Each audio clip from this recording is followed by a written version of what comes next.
हे guys, welcome back again channel पर। अच्छा जी, बात करेंगे हम नेहा के ऊपर। कल एक वीडियो जब नेहा ने लाइव की थी ना, तो उसके बाद काफ़ी सारे कमेंट्स मेरे भी इस कमेंट बॉक्स में थे कि उसकी इंगेजमेंट नहीं टूटी है, अभी भी वो ड्रामा कर रही है।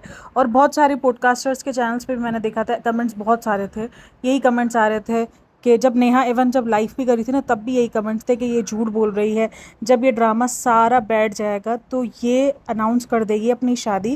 क्योंकि पीछे से ना कुछ ढोलक की आवाज़ें आ रही थी, तो काफ़ी लोगों को ये लग रहा था कि इसके अंदर घर में ना ढोलकी वगैरह हो रही है और इसकी शादी की तैयारियां चल रही है। लोग ये भी, क्योंकि देखो लोगों ने, अब मैं एक बात बोलूँ, यहाँ पर हर ब्लेम ना उठा कर लोगों पर डाल दिया गया।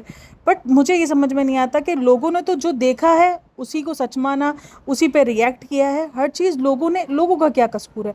आपने अपनी इमेज बनाई आयरन लेडी की, लोगों ने आपको आयरन लेडी, मतलब आपको एक तरीके से देवी बना दिया गया था। लाइक सीरियसली आपके अगेंस्ट ना कोई एक वर्ड नहीं सुन सकता था कोई। अगर आप इससे पहले, ये नेहा का जितना मामला उछला है, मैं यहाँ पर एक बात बताऊँ, अगर इससे पहले कभी कोई नेहा के बारे में कोई चैनल भी बोल देता था ना, मैं चैनल खंगाल चुकी हूँ भाई। किसी ने भी इसके बारे में खुल के कभी बात ही नहीं की है, किसी ने भी हिम्मत नहीं हुई किसी की भी। तो सोचो, और ये क्या हिम्मत, ये इसके पास हिम्मत थी, ये कोई बहुत बड़ी कोई आईएएस ऑफिसर थी या कोई बहुत बड़ी इसकी आप कह लो कि पहुंच थी पुलिस में? कुछ नहीं था, एक नॉर्मल सी डेली व्लॉगर थी। इसके अलावा इसकी ज़िंदगी में और कुछ नहीं था कि चलो कोई उसका बैकग्राउंड बहुत ज़्यादा पुलिस वाला हो जहाँ पर ये बंदे उठवा लेती हो। ऐसा कुछ नहीं था, सिर्फ ऑडियंस की पावर थी। ऑडियंस ने उसको देवी बना के देखा, बता के बिठा के रखा था कि लोग इसके बारे में बोलने से डरते थे। इवन मैंने एक ना रिसेंट कॉफ़ी की वीडियो देखी थी जिसमें उसने नेहा तिवारी के बारे में बात की थी।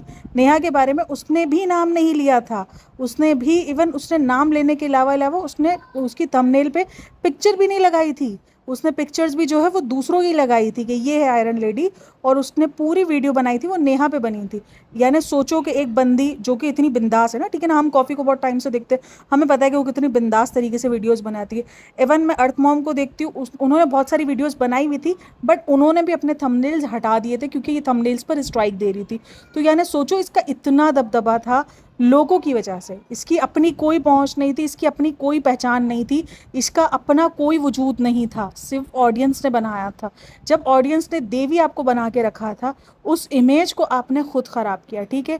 यहाँ पर बहुत सारे लोग कह रहे हैं कि नेहा को सपोर्ट नहीं, नेहा को सपोर्ट लोग इसलिए अब कर रहे हैं क्योंकि सचिन को माफ़ी मिल चुकी है। सचिन को उसकी माँ ने, उसकी बीवी ने, हर किसी ने माफ़ कर दिया है। क्योंकि सबका कहना एक ही बात है कि क्या अब हमारे बेटे ने गलती की तो हम उसको मार दें, हम उसको काट दें? हम तो नहीं करेंगे ना, हम अपने बेटे का साथ देंगे। तो यही सब कुछ लोग कह रहे हैं कि नेहा के साथ भी होना चाहिए, नेहा को भी ऑडियंस अब माफ़ी ऑडियंस को भी दे देनी चाहिए। लेकिन यहाँ पर पता है कि क्या सीन हुआ है कि सचिन ने माफ़ी मांग ली ऑडियंस से आके। उसने पूरी गलती की, उसने खुन्नस में पूरा अपना भड़ास निकाल कर बदनाम कर दिया। देखो, मैं हमेशा कहूँगी कि नेहा और गलत है, ठीक है, नेहा को सब बोलते हैं कि गलत है, लेकिन नेहा कहीं ना कहीं रिलेशन में थी, ना कि एक्स्ट्रा मैरिटल अफेयर में। एक्स्ट्रा मैरिटल अफेयर उसको कब हुआ? जब उसने एक सगाई की और उसके बाद भी उस अफेयर में रही, तब वो जाके गलत हुई। लेकिन इससे पहले वो एक एक्स्ट्रा मैरिटल अफेयर में नहीं थी, वो एक रिलेशन में थी। एक्स्ट्रा मैरिटल अफेयर में कौन रहा था? सचिन रहा था। अब किधर से स्टार्ट हुआ, कहाँ से स्टार्ट हुआ, उसको हम मारते हैं हम फुल स्टॉप। अब हमें जानना भी नहीं है और ना ही कोई इंटरेस्ट है, ना ही मैं बात करने वाली वो किधर से स्टार्ट हुआ, किसने किसको बहकाया। मैं सिर्फ इतना जानती हूँ कि दोनों एक अच्छी खासी एज रखते हैं, एक मैच्योरिटी रखते हैं। अगर आप किसी भी रिलेशन में जाते हो, या आप चीटिंग करते हो, या आप जो भी करते हो, आपके पास अपना दिमाग है। ये बोलना कि मुझे किसी ने खिला दिया था, मुझ पर किसी ने जादू कर दिया था, मैं उसके वश में आ गया था, ये सब बचकानी बातें हैं। ठीक है, ये सब कुछ रिलेट करता है इसी ज़िंदगी में, लेकिन आपके केस में ये रिलेट नहीं करता है। आपने बहुत अच्छे से, क्यों इस जादू का असर उस टाइम पे क्यों ख़त्म हो गया जब उसने आपको लात मारी? क्यों ख़त्म हो गया भाई? जादू का असर था वो तो रहता, वो तो आप उसके जादू में, कहर में फिर भी रहते। लेकिन जैसे ही आपको लगा कि भाई ये तो शादी करने को जा रही है, आपका सारा जादू वादू का असर टूटा थे, आप आ गए ऑडियंस के सामने लेके कि हाँ जी, जो आप लोग कह रहे थे ना, जो आप लोगों को लग रहा था वो तो सब सच है, ये लो एक्स्ट्रा मैरिटल का। फिर क्या ये एक मर्द कहलाएगा? मैं हमेशा बोलती हूँ, गलती दोनों तरफ से हुई है। लेकिन जब आप एक रिलेशन में जाते हो, चाहे औरत हो चाहे मर्द हो, आपके दरमियान का रिश्ता आप दोनों के दरमियान का होता है। और उसके बाद आपके कोई थर्ड पर्सन, अगर आपने किसी को बताया हो तो समझ में आता है, लेकिन अदरवाइज वो रिश्ता आपके और उसके बंदे के दरमियान होता है। आप दोनों के दरमियान क्या हुआ है, आप दोनों फिजिकल हुए हो नहीं हुआ, आप दोनों किस लेवल तक गए हो, वो सिर्फ आपका प्राइवेट होता है। अगर दोनों में से आके कोई भी एक दूसरे को बाद में, जब ये रिलेशन मूव ऑन होता है, ख़त्म होता है, ब्रेकअप होता है, अगर आप में से या लड़के में से या लड़की में से कोई भी इस चीज़ को ब्लैकमेलिंग बनाता है, उस चीज़ का आके ढिंडोरा दुनिया के सामने पीटता है, तो मुझे लगता है कि वो शायद आदमी या औरत कहलाने के भी लायक नहीं है। गलती दोनों ने की है, मैं ये नहीं कह रही कि गलती नहीं की है, लेकिन इस चीज़ से लड़कियों को सबक भी सीखना चाहिए कि ये जो हम कह रहे होते हैं ना कि ये जो दौर चल रहा है बहुत गंदा दौर है, तो अच्छे बुरे लोग आपको हर जगह मिलते हैं। आप जिस बंदे के साथ जिस पर भरोसा करके रिलेशन में जा रहे हो ना, आपको नहीं पता कि कल को आपको फ्यूचर नहीं देखा आपने, ठीक है ना, कि आपको उससे शादी होती है नहीं होती है, या आप मूव ऑन कर लेते हो, या आपको उसके साथ रहते रहते कुछ इसकी ऐसी चीज़ें दिखनी शुरू हो जाती है जो आपको लगता है कि शायद आप ये आगे जाकर नहीं रह सकते उस बंदे के साथ, और आप उस बंदे के साथ जाके आगे जाके नहीं आपकी निभ सकती, और आप सोचते हो कि यार मुझे मूव ऑन कर लेना चाहिए। लेकिन अगर कोई इस किस्म का बंदा निकल आया संगी टाइप का, तो फिर इसका नतीजा यही होगा, वो आपको इसी तरीके से बदनाम ही करेगा। कोई चैट्स के थ्रू बदनाम करेगा, कोई आपकी कुछ पिक्चर्स के थ्रू बदनाम करेगा, कोई आपके कुछ वीडियोस के थ्रू, यानी कि जो स्क्रीनशॉट्स हो गई या स्क्रीन रिकॉर्डिंग्स हो गई। क्योंकि देखो जब एक बंदा रिलेशन में होता है तो कभी कभी रिलेशंस के अंदर कुछ रिलेशंस रहते हैं जो साफ सुथरे होते हैं, कुछ के अंदर इंटीमेसी आ जाती है, कुछ के अंदर इंटीमेटेड हो जाते हैं, कुछ इंटीमेटेड वीडियोस पर हो जाते हैं, कुछ मिल लेते हैं, ये सब चीज़ें होती ही हैं एक रिलेशन के दरमियान। क्योंकि काफ़ी रिलेशंस ऐसे होते हैं जो अपनी शादी से पहले मियाँ बीवी का एक दूसरे को खिताब दे देते हैं, ये सब कुछ चल रहा होता है, ये सब कुछ हो रहा होता है, लेकिन उसमें ये कहीं से भी उस बंदे को, दोनों बंदों में से किसी को हक नहीं मिल जाता कि ये रिश्ता ख़त्म होने के बाद आप उसकी धज्जियाँ उड़ा दो, सामने वाले बंदे को आप मुंह दिखाने के काबिल न छोड़ो। हाँ ठीक है, जो नेहा ने किया है वो गलत किया है, कहीं ना कहीं नेहा का कर्मा जो है, क्योंकि नेहा का जो गंदा किस्म का एटीट्यूड था ना, वो कहीं ना कहीं उसको ले डूबा है। ये मुझे हमेशा से फील होता है कि नेहा ने जो एटीट्यूड दिखा के रखा हुआ ना, अब भी जो एटीट्यूड वो दिखा रही है, काफ़ी लोगों को लग रहा है कि वो ऑडियंस को ही बदनाम कर रही है। नहीं, मैं आपको बता दूं वो ऑडियंस को बदनाम नहीं कर रही, वो ऑडियंस को नहीं बातें सुना रही, वो उनको बातें सुना रही है जो ये जो निकल कर जो दूसरे जिनके साथ गलत हो चुका है ना 3 साल पहले, और जो अब आ रहे हैं, तो वो उसको ये बातें सुना रही थी। लेकिन हाँ, मैंने अब भी उसकी आंखों में वो पछतावा नहीं देखा। वो बंदी रो रही है और वो जेन्युइन रो रही है, पता नहीं क्यों मुझे फील हो रहा है। काफ़ी लोग कह रहे हैं कि विक्स लगा के रो रही है, ग्लिसरीन रो रही है, क्योंकि ये बात जैसिका ने अपनी वीडियोज़ में कही थी कि विक्स लगा के रोती थी, इसकी वजह से विक्स लगाने वाली बात बहुत ज़्यादा वायरल हुई है। तो काफ़ी लोगों को लग रहा है कि विक्स लगा के रो रही है और ये सब कुछ ये कर रही है। मुझे नहीं लगता कि यार वो, क्योंकि एक औरत के लिए ना बहुत भारी होता है। मैंने हमेशा कहा, जिसने अपने आप को देवी बना के रखा हो, सोचो, मैं ये नहीं बोल रही कि ये सही है गलत है, लेकिन मैं एक बात बता रही हूँ आपको, जिसने अपने आप को देवी बना के रखा हो और अचानक से उसको बिल्कुल, मतलब सोचो, उसकी तो पूरी की पूरी इमेज चिकनाचूर हो गई, उसकी इज्जत मिट्टी में मिल गई, उसका सब कुछ खत्म हो गया, तो वो तो मेंटली तौर पर ख़त्म हो गई समझो। वो तो अपने आप को समझो ख़त्म समझेगी, क्योंकि उसकी पूरी इमेज, जिसके लिए अपनी इमेज बहुत ज़्यादा मायने रखती थी, जो उस इमेज के लिए लोगों को धमकाने से भी बाज नहीं आती थी, लोगों को स्ट्राइकें भेजना, लोगों को धमकाना, ये सब कुछ बददुआएं देना, ये सब कुछ इसने किया है क्योंकि इसकी इमेज पे बात जा रही थी। इवन जो मनीषा वाली वीडियो वायरल हुई थी, जहाँ पर वो मनीषा को चिल्ला रही थी, रोने से कुछ नहीं होगा, रोने से कुछ नहीं होगा, तुम्हारे शौहर में ऐसा क्या है कि मैं जो उसके पीछे भागूंगी, तुमने जितने उसमें लड़के नहीं देखे ना अपने कॉलेज में, उतने मुझसे शादी करने के लिए मर रहे हैं, ये सारी बातें भी उसी ने ही कही थी। तो सोचो वो बंदी किस हद तक टूटी होगी, जब इसने वो जाकर उस बंदे से टूटी है जिससे उसने टूटने का सोचा भी नहीं होगा, सीरियसली। और मैं ये आपको बता दूं, ये कहीं ना इसको हम मकाफाते अमल कहते हैं। लाइक सीरियसली, पता है ये हार्श रियलिटी है। आपको अल्लाह ताला उधर से जाके तोड़ता है जहाँ से आपने सोचा भी नहीं होता कि मैं यहाँ से टूटूंगा। इसने सचिन से कभी नहीं सोचा होगा कि सचिन इसको इस तरीके से तोड़ेगा। देखो, एक बंदा, एक औरत जो कि बेवा है, जिसके पास एक बच्ची है, मैं एक बात बोलूं, उसने सोच समझ के रिलेशन स्टार्ट किया होगा। ना वो बहकी है ना सचिन बहका है। अगर उसको रिलेशन स्टार्ट करना होता तो बंदे बहुत थे इसके पास, लेकिन इसने सचिन को चूज़ किया। इसको लगा कि नहीं यार, ये बंदा ना फैमिली वाला है, इसकी खुद की बीवी है। मैं आपको थिंकिंग अब मैं आपको बता रही हूँ ना, क्योंकि देखो मैं एक औरत हूँ और मैं रिलेट कहीं ना कहीं कर सकती हूँ, और ऊपर से मैं शादीशुदा हूँ, ठीक है, शादीशुदा हूँ। मुझे लगता है कि औरतें ना ये थिंकिंग के साथ भी खेलती हैं कि यार ये शादीशुदा है, इसकी तो ऑलरेडी बीवी है, ये क्या मुझे बदनाम करेगा ना, इसकी तो खुद की इज्जत है, इसका तो खुद का घर बार है। वो एक अकेले लड़के के ऊपर भरोसा करने से अच्छा है वो किसी ऐसे बंदे पे भरोसा कर लेती है जिसका भरा पूरा परिवार हो, क्योंकि उसको लगता है कि यार इसका परिवार है ना, इसकी भी बहनें हैं, इसकी भी बीवी है, तो ये मुझे नहीं बदनाम करेगा, क्योंकि उसको अपनी बदनामी का भी डर होगा।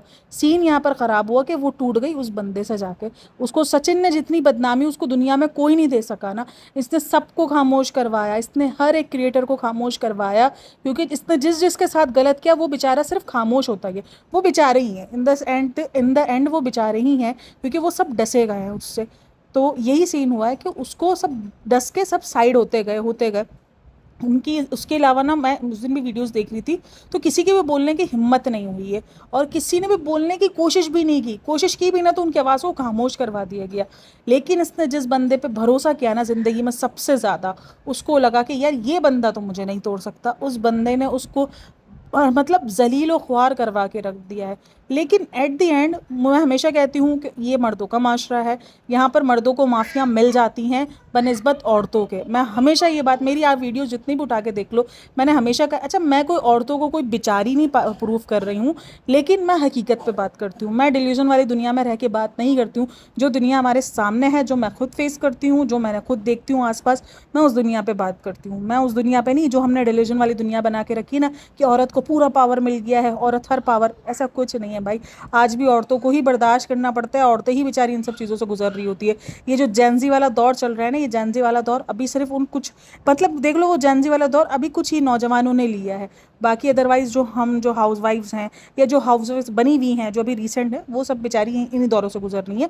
और वो बेचारी नहीं है, ताकत उनमें भी है, ऐसा नहीं है कि वो बेचारी ही रह गई हैं, ताकत उनमें भी है। लेकिन हकीकत यही है कि मर्द का माशरा है, मर्दों को माफ़ियाँ उसके नहाने पे मिल जाएगी। मैं हमेशा कहती हूँ कि मर्द नहा लेगा, उसने एक माफ़ी मांग ली, उसने नहा लिया, उसको देखो हर जगह से माफ़ी मिल गई। वो औरत अब मर गई, एक तो उसमें माफ़ी नहीं मांगी है अब तक। सबसे बड़ी बात ये है कि उसको सबसे पहले अपनी ऑडियंस से आके माफ़ी मांगनी चाहिए, उसको ये बोलना चाहिए भाई सीधा सिंपल है, ऑडियंस अब भी आपकी हो जाएगी, क्योंकि उसी ऑडियंस ने आपको देवी बना के रखा था सीरियसली। तो उसको आकर ये बात करनी चाहिए कि भाई ठीक है, गलती हो गई मुझसे, मैं नहीं हूँ आयरन लेडी, मैं भी इंसान हूँ, मैं भी बहक गई, मुझसे नहीं हुआ। मैं एक अकेले रह के यार इंसान थक जाता है, अकेले रहकर नहीं होता ईजी, सीरियसली नहीं होता। एक औरत के लिए उसको फिजिकली चाहिए हो नहीं चाहिए हो, औरत फिजिकली, मैं कहती हूँ ना कि औरत फिजिकली बर्दाश्त कर जाएगी। हालांकि पता है ये कहने को है कि मर्द फिजिकली बर्दाश्त नहीं कर सकता, उसको फिजिकली ज़रूरत ज़्यादा होती है, बट औरत इससे ज़्यादा फिजिकली ज़रूरत रखती है। लेकिन उसके बाद भी उसमें कंट्रोल बहुत है, वो बर्दाश्त कर जाएगी। वो पता है कहाँ चाहेगी, वो इमोशनली कनेक्शन चाहेगी। उसको जहाँ से इमोशनली कनेक्ट मिलेगा ना, उसको लगेगा कि नहीं यार ये बंदा मुझे इमोशनली सहारा दे रहा है, वो देखना वो बहक जाएगी, वो फ़ौरन बहकेगी। मैं ये नहीं बोल रही कि फिजिकली ज़रूरत नहीं होती है, होती है यार, इंसान को हर किसी की नीड्स अलग अलग होती है, हर औरत अलग होती है। तो एट दी एंड यही होता है कि इसको जहाँ से इमोशनली सहारा मिलेगा ना, औरत को बहुत आसान है इमोशनली फूल बनाना। मैं हमेशा बोलती हूँ ये बात, औरत बहुत जल्दी इमोशनली फूल बनती है। काफ़ी लोगों को लगता है कि मेरी वीडियोस से मैं औरत का बहुत ज़्यादा साथ देती हूँ, या मैं गलत औरतों को भी जो है वो बोलती हूँ साइड। मैं नहीं, मैं किसी भी औरत के साथ, गलती पे मैं किसी का भी साथ नहीं देती हूँ, लेकिन मैं हमेशा बात करती हूँ क्योंकि मैंने देखा है यार औरतों को, मर्द ऐसे नहीं है कि मर्दों का माशरा नहीं है यार, ये आज भी माशरा मर्दों का है। यहाँ पर मर्दों को बहुत जल्दी माफियाँ मिलती हैं, बहुत जल्दी मर्दों को जो है ना वो क्लीन चिट मिल जाती है। औरत को हर बार कटघरे में लाके खड़ा कर दिया जाता है। मैं नेहा की बात अकेले की नहीं कर रही हूँ, मैं हर औरत की बात कर रही हूँ, मैं इस माशरे की बात कर रही हूँ जिस माशरे में हम रहते हैं, खास करके एशियंस। हम एशियंस, शायद बाहर मुल्कों में तो अब भी औरतों को बहुत ज़्यादा मिल चुका है, लेकिन आज़ादी के साथ साथ उनकी भी क्या ज़िंदगी है। मेरे पास ना बाहर मुल्क की भी बहुत सारी जो है ना वो ख़वातीन हैं जो मुझसे बात करती हैं, तो वो बताती हैं कि कहने को तो हमें आज़ादी मिल गई है, लेकिन वो आज़ादी हमें क्या मिली है, मतलब कि हम साथ में कमा रहे हैं, हम घर में भी आके काम कर रहे हैं, क्योंकि वहाँ तो कोई मेड्स नहीं, कुछ नहीं, सब काम। भैया हम एशियंस बहुत अच्छे से रहते हैं। मैं तो कभी कभी सोचती हूँ भाई अपना मुल्क अपना ही होता है सीरियसली। मेरी बहन खुद की बाहर है ना, तो मैं देखती हूँ भाई उसकी तबीयत ठीक हो नहीं हो, उसको अपने काम खुद करने, कोई मेट नहीं, कुछ नहीं मिलता। और अगर मिलती भी हैं तो वहाँ पर आपको घंटों के हिसाब से मिलती है, और इतने महंगे होते हैं, और उधर इतना बाहर मुल्क इतना महंगा है ना कि आपकी और मेरी सोच होगी। तो मैं सीरियसली बोलती हूँ कि नहीं भाई हम एशियन में ठीक है, तो मर्दों का माशरा है, उस चीज़ को हमें एक्सेप्ट करके रखना चाहिए। खैर ये तो हो गई मर्दों के माशरे की बात। अच्छा जी, मैं बात कर रही थी सुमित महल की, और इसकी शादी के सच में टूटी है। तो काफ़ी लोग कल कमेंट सेक्शन में लिखे हुए थे कि शादी नहीं टूटी, अभी भी ड्रामा चल रहा है, ये चल रहा है, और अपना आप देख लेना कुछ दिन बाद शादी हो जाएगी। अच्छा, अर्थ मॉम देहरादून करके चैनल है, मैंने इस चैनल का पहले भी जिक्र किया था, तो उसने वो ना डायरेक्ट सुमित के साथ कनेक्ट है। अब यहाँ पर सुमित को भी क्लीन चिट मिली है। सुमित के भी जो कैरेक्टर की बैंड बजा के रखी हुई थी ना, उस पर भी हम बात करते हैं। तो वो बंदी ना डायरेक्ट सुमित महल से कनेक्ट में, उसकी कुछ पहले भी वीडियो आई थी, उसने सुमित के साथ चैट करके बताया था, जो जो सवालात थे उसके जवाब दिए थे। और अभी भी इसने एक रिकॉर्ड वीडियो अभी इसने अपलोड किया, आई थिंक कुछ ही मिनट्स हुए वीडियो को रिकॉर्ड हुए हुए, अपलोड हुए हुए। तो वहाँ पर उसने पूछा है सुमित से कि क्या आप लोगों की वाकई इंगेजमेंट टूट गई है, क्योंकि कल भी काफ़ी लोग कह रहे थे कि इंगेजमेंट नेहा कैसे तोड़ सकती है, क्योंकि नेहा के मुताबिक तो ये फैमिली ने की है, तो फैमिली तोड़ती है ना एंगेजमेंट भटक गई मैं, फैमिली तोड़ती ना एंगेजमेंट। तो उसने कहा कि ये म्यूचुअल फैमिली डिसीजन लिया गया है, यस हमारी एंगेजमेंट टूट गई है। यानी नेहा ने तो अपनी वीडियो में आके ये कहा था कि मैंने एंगेजमेंट तोड़ दी है, लेकिन सुमित ने ये बताया है कि एंगेजमेंट टूटी है और वो टूटी म्यूचुअल, मतलब देखो फैमिली देखो टूटना ही था। उसकी वजह ये थी कि उस बंदी के साथ जो हुआ, जिस तरीके से उसकी इज़्ज़त नीलाम हुई, इज़्ज़त उसी की नीलाम हुई एट दी एंड।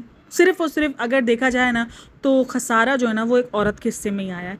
उसके हिस्से में क्या गया? उसके हिस्से में कुछ नहीं गया। उसने एक माफ़ी मांगी, ऑडियंस ने माफ़ी देकर ख़त्म कहानी। उसको उसकी बीवी भी मिल गई और उसको जो है उसकी माँ भी मिल गई, उसको उसकी पूरी फैमिली मिल गई। अभी भी मैं उसकी वीडियोस देख रही थी, उसका पूरा घर भरा पड़ा है, उसकी ज़िंदगी वही नॉर्मल उस पर आ गई। एक औरत की खसारा, एक औरत को खसारा मिला। अब उस औरत को पूरी ज़िंदगी भी शायद भुगतना पड़ सकता है और साथ में उसकी बेटी को भी कितना कुछ सर्वाइव करना पड़ेगा, जो कि अभी बहुत छोटी है, सीरियसली बहुत छोटी है। उसकी बेटी को भी, अच्छा इस मामले में काफ़ी कहा जा रहा है कि उसकी बेटी को क्यों वो बिठा बिठा के वीडियोस बना रही है। हाँ मुझे भी लगता है कि देखो बच्चों को इन मामलों से अभी इस टाइम पे दूर रखना चाहिए, सही है। इस मामले से बच्चों को भी दूर रखना चाहिए क्योंकि उसकी एज बहुत छोटी है, उसके दिमागों पे ये सारी चीज़ें असर कर जाएंगी। कुछ वर्ड्स, कुछ लाइंस उसके दिमागों पर अगर बैठ गई, क्योंकि बच्चे आजकल के बहुत तेज़ है, वो फ़ौरन कनेक्ट करते हैं और वो फ़ौरन सवाल करते हैं कि यार ये क्या बात है, ये क्यों हुआ है। तो वो फ़ौरन कनेक्ट कर जाएगी। बच्ची को आई थिंक सो को उसको दूर रखकर, उसको अगर वीडियोज़ वगैरह बनानी भी है तो वो दूर रखकर और दूसरे कमरे में जाके बनाए और अपनी बच्ची को, और काफ़ी लोग के कह रहे हैं बच्ची के साथ हंस बोल रही है, ये कर रही है, मतलब उसके पास तो बचा ही सिर्फ उसकी बच्ची है, उससे तो सब कुछ छीन लिया गया, उसके तो सब कुछ छिन गया। सुमित भी अगर उसकी ज़िंदगी में आया था तो वो छिन गया, अब वो नहीं है, अब वो उसकी ज़िंदगी में नहीं है। उसने ही सब कुछ बता दिया कि भाई एंगेजमेंट टूट गई है। यहाँ पे सुमित किस तरीके से अच्छा साबित हुआ, जब इसकी शादी हुई थी ना, जब इसकी एंगेजमेंट हुई थी, तब उसको बहुत ज़्यादा ना खिताब मिले थे, नमक नहीं, नमक हराम नहीं, क्या है अल्लाह क्या बोलते हैं उसको, बेरोज़गार है और जगत दीदी के पैसों पर आया है, पैसों का भूखा है, ये है वो है, इसको भी फेमस होना है। और ये सारी बातें उस टाइम पर की गई थी जब इसकी एनिवर्सरी तो एंगेजमेंट की वीडियो आई थी ना। अगर मैं एक बात बोलूँ, अगर इस बंदों को पैसों का होता ना, या उसको लगता है कि यार मुझे पैसा कमाना है, मुझे यूट्यूब पर फेम चाहिए, वो कभी भी अर्थ मॉम को ये सारी चीज़ें ना नहीं बताता, वो कभी भी नहीं बताता। वो कहता है ये मेरा कंटेंट है, मैं अपने चैनल पर बताऊँगा, तो क्यों बताऊँ, तेनू क्यों बताऊँ, मैं चैनल पे जाकर अपने अपलोड करूँगा, मुझे रीच मिलेगी। अच्छे से पता है कि लोग तो वेट कर रहे हैं भाई सुमित का रिएक्शन देखने को, वो तो वेट कर रहे हैं कि भाई सुमित का क्या जवाब आता है, सुमित क्या रिएक्शन देता है। तो अगर भी जो इसने रिसेंट वीडियो अपलोड की थी, देख लो 2 मिलियन क्रॉस कर गई है, क्योंकि लोग वेट कर रहे हैं ना। इस पूरी कंट्रोवर्सी में अगर सबसे ज़्यादा वेट किया जा रहा है तो वो सुमित की तरफ से वेट किया जा रहा है कि सुमित का क्या रिएक्शन आता है। तो ये तो इतना बड़ा रिएक्शन था एंगेजमेंट टूटने का, तो वो तो सुमित खुद कहता है कि रुक जाओ भाई, मुझे पैसा चाहिए, मेरा कंटेंट है कि मैं अपना चैनल पे अपलोड करूँगा, मैं तुम्हें क्यों अपना कंटेंट दूँ, क्योंकि उस कंटेंट से अच्छे खासे व्यूज़ मिल जाते हैं। ऑब्वियसली व्यूज़ भी मिल रहे हैं, बातें भी हो रही हैं, और एक तरीके से आप कह लो कि उसके चैनल पे एक्सक्लूसिव चीज़ें आ रही हैं ना। तो उस वो बोलता है कि भाई मैं खुद अपने चैनल पर दूंगा, मैं तेनू क्यों दूँ। अब जैसे आपको याद होगा सबा इब्राहिम का, सबा इब्राहिम से जब उससे लव स्टोरी का पूछा गया तो उसने क्या सीधा सिंपल कहा कि ये तो मेरा कंटेंट है, ये मैं अपने चैनल पर दूंगी, मैं तुम्हें क्यों बताऊँ, तुम्हें क्यों अपना कंटेंट दूँ भाई। तुम अपने कंटेंट पे मेरे नाम लेकर तुम अपने नाम पे उस पर छाप दो, अपने चैनल पे तुम छाप दो और तुम व्यूज़ ले लो, मैं क्यों दूँ भाई तुमको व्यूज़, क्योंकि ये तो मेरे व्यूज़ है भाई। लव स्टोरी मेरी है, 7 साल मैंने झेला है, तो मैं इस चीज़ को अपने कैश करवाऊंगी, तो मैं तुम्हें क्यों दूँ लव स्टोरी। तो यही होता है कंटेंट क्रिएटर्स, जो अपने आप को कंटेंट, जिनको भूख होती है ना इन सब चीज़ों की, यार ये हमारा एक्सक्लूसिव कंटेंट है, ये तो हम देंगे, व्यूज़ की भूख, पैसों की भूख, तो वो वही करते हैं। उसको नहीं है भाई, उस बंदे को नहीं है। उसने इसीलिए डायरेक्ट करियर इंस्टाग्राम पे बात करके सब कुछ बता दिया कि हाँ ठीक है। उससे पहले भी उसने बहुत सारे खुलासे कर दिए थे कि उसको नहीं बताना था ये सारी चीज़ें, हालांकि वो चाहता तो अपने चैनल पे भी बैठ के बता सकता था, बट उसने ये सब कुछ खिलासे अपने चैनल पे नहीं किए।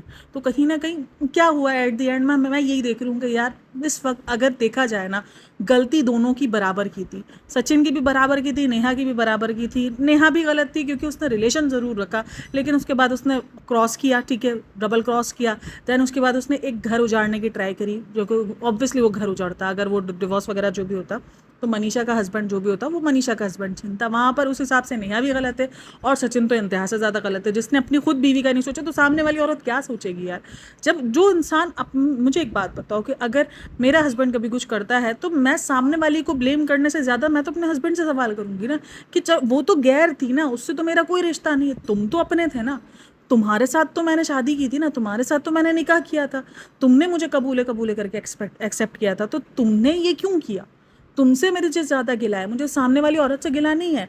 वो तो एक नहीं 4 घरों पे मुंह मार ले, उससे मेरा कोई नहीं है, लेकिन तुम तो थे ना, तुम तो मेरे थे ना, तुम्हारे ऊपर तुम्हारा नाम मैंने अपने पीछे लगाया था, तुम्हारा सरनेम मैंने लिया था, तो तुमने ऐसा क्यों किया? तो भाई एक मर्द से मैं हमेशा कह दूँ कि एक औरत ना हमेशा ये गलती करती है कि वो सामने वाली औरत को जलील करती है, जबकि गलती सामने वाली औरत की नहीं है, गलती आपके अपने हस्बैंड की है। और यहाँ पर काफ़ी लोग कहते हैं कि अगर अगर हस्बैंड कभी कोई चीट करता है तो ये तो औरत को सोचना चाहिए कि उसमें क्या कमी है। नहीं भाई, ऐसा नहीं होता।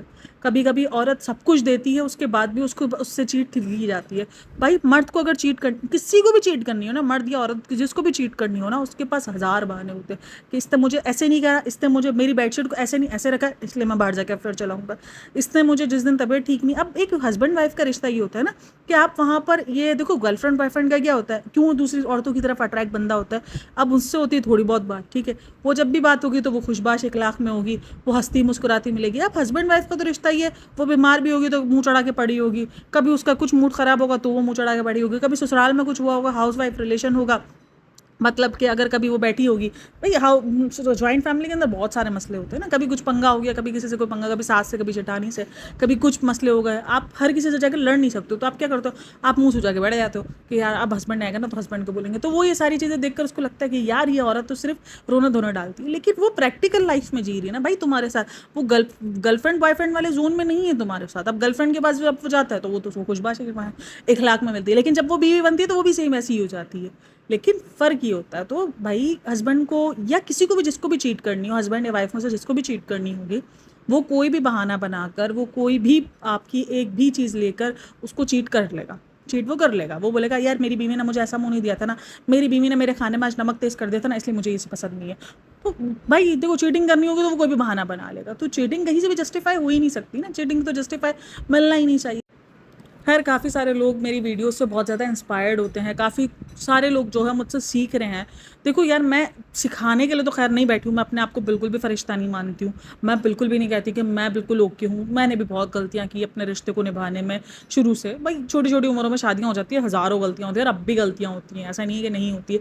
लेकिन आपको ये है कि आप ज़िंदगी में गलतियों से सीखते कैसे हो। एक गलती करने के बाद आप उस दूसरी गलती से सीखते कैसे हो। अब मैं एक बात बोल रही हूँ, जितनी औरतें उस बंदी को लान तान कर रही है, उस बंदी को बातें सुना रही है कि तुम तो ऐसी, तुमने तो एक्स्ट्रा मैरिटल अफेयर रखा, मैं आपको लिख के दे सकती हूँ कि उसमें कितनी औरतें ना खुद भी एक्स्ट्रा मैरिटल अफेयर में रह चुकी होंगी या रिलेशन में रह चुकी होंगी। क्या सारी की सारी पाक साफ है? सिर्फ एक नेहा ने ये गलती की है ज़िंदगी में, पहली गलती है जो उस औरत ने की होगी, नहीं की होगी ना। लेकिन यहाँ पर ये कि क्योंकि वो लोग बदनाम नहीं हुए, वो सोशल मीडिया पर है नहीं, तो सोशल मीडिया पर इनका कुछ बवाल आया नहीं है। अब जो सोशल मीडिया पर है वो गंदा हो गया। ये एक सोशल मीडिया की गंदी साइड है जिसको हर वक्त इग्नोर किया जाता है। कहते हैं ना कि सोशल मीडिया बहुत अच्छा है, बहुत पैसा देता है। हाँ, पैसा तो ज़रूर देता है, लेकिन जब इज्जत लेने पर भी आता है ना तो आपको अंदर भी गाड़ देता है। अगर यही एक नॉर्मल बंदी, एक नॉर्मल नेहा होती जिसको कोई नहीं जानता होगा, कोई नहीं जानता होता कि नेहा आशीष तिवारी कौन है, इतना हल्ला मचता ही नहीं, कभी नहीं मचता, कभी भी नहीं मचता, मैं आपको लिख के देती हूँ। लेकिन एक नेहा आशीष तिवारी को लोग जानते थे, इसलिए ये सारा बवाल मचा। भाई हर चीज़ के पॉजिटिव नेगेटिव साइंस होते हैं। तो मैं ये नहीं बोल रही कि पूरा सोशल मीडिया गंदा है या सोशल मीडिया पे आना ही नहीं चाहिए, आना चाहिए, लेकिन कभी कभी जो ना वो आपको अपनी डिग्निटी मेंटेन रखनी चाहिए। आपको अपने आप को देवी नहीं बनाना चाहिए, मैं आपको बता रही हूँ। कभी भी अपने आप को देवी का खिताब ना देने दो। अपनी ऑडियंस को बोलो भाई मैं भी इंसान हूँ, मुझसे भी गलतियाँ हुई हैं, मैं भी गलतियों का पुतला हूँ। क्या हुआ है कि अगर वो ये चीज़ें रखती ना, अपनी डिग्निटी को मेंटेन रखती, तो आज इतना बहल्ला ना मचता। क्योंकि उसको जलालत इसीलिए ज़्यादा मिली गई क्योंकि उसने अपने आप को आयरन लेडी बना के रखा, उसने अपने आप को देवी बना के रखा। बस यही सीन ख़राब हुआ है और यही चीज़ें ख़राब हुई हैं।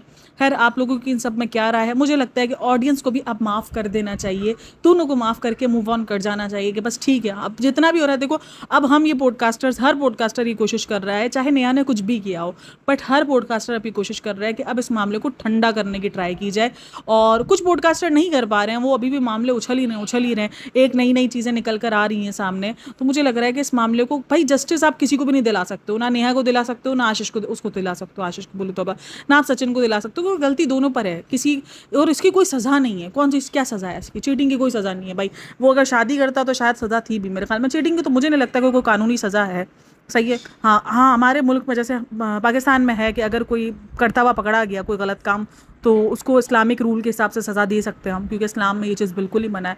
और अब मुझे नहीं पता कि मुझे ज़रा अगर कोई इंडिया से हो तो मुझे ज़रा बताना कि क्या सीन है क्या सीन नहीं है, कि कोई सज़ा वगैरह है। वैसे मुझे नहीं लगता कि कोई सज़ा है। हाँ, सज़ा उसको उस चीज़ की मिलेगी जो उसने प्रूफ्स वगैरह, जो उसने चैट्स वगैरह जो उसने लीक की है ना, जो उसने पर्सनल चैट्स और पर्सनल ये सारी चीज़ें अगर इसने लीक की है तो डिफेमेशन का केस जा सकता है इसके ऊपर। बाकी अदरवाइज़ मुझे नहीं लगता कि चीटिंग की कोई सज़ा है। भाई किस चीज़ का मतलब कि आप किस चीज़ का जो है वो झंडा लेके निकले हो कि वो चाहिए, हमें इंसाफ चाहिए। इंसाफ के चक्कर में दोनों और जलील होंगे और कुछ नहीं होगा। चाहे आप सचिन का साथ दो, चाहे आप नेहा का साथ दो, अगर ये एजेंडा लेकर निकले हो कि इंसाफ चाहिए, इंसाफ में और जलालत दोनों को ही मिलनी है। कोई एक नहीं जलालत का पातार बनेगा, कि उसको एक जलालत एक इंसान को नहीं मिलने वाली, दोनों को ही मिलेगी। तो उसका यही सीन है कि बस ठीक है, मूव ऑन कर लिया जाए, मूव ऑन कर लिया जाए। ऑडियंस 1 दिन में नहीं, 4 दिन में, 5 दिन में, 6 दिन में भूल जाएगी ऑडियंस। और आज के सचिन का व्लॉग भी देखा जाए तो सचिन के व्लॉग में आजकल काफ़ी लोगों को लगा है कि सचिन का बिहेवियर फिर चेंज हुआ है। काफ़ी लोगों ने इस बात को नोट किया है, क्योंकि अब अगर एंगेजमेंट टूटी है तो काफ़ी लोग इस चीज़ को अलार्म बजा रहे हैं, खास करके मनीषा को कह रहे हैं कि दोबारा नज़र रखो भाई, अब एंगेजमेंट अब तो टूट गई, अब तो तुम्हारे लिए और ख़तरा बन चुका है। उसकी तो चलो शादी हो रही थी तो शायद वो मूव ऑन कर भी जाती, अब तो फिर उसका जो है वो ख़त्म हो गया है। और अब कहीं वो ज़िद में ना कर डाले वो सारी चीज़ें जो कि नहीं हुई थी अब तक। तो खैर ये सारी बातें भी की जा रही है। और आज के ब्लॉग में अगर सचिन का बिहेवियर भी लोगों ने काफ़ी नोटिस किया कि भाई वो नॉर्मल बिहेवियर नहीं है। तो खैर वीडियो अच्छी लगी हो तो like share and subscribe my channel, comment में अपनी राय लाजमी शेयर करना। And thanks for listening, watching, take care, bye bye, अल्लाह हाफिज़।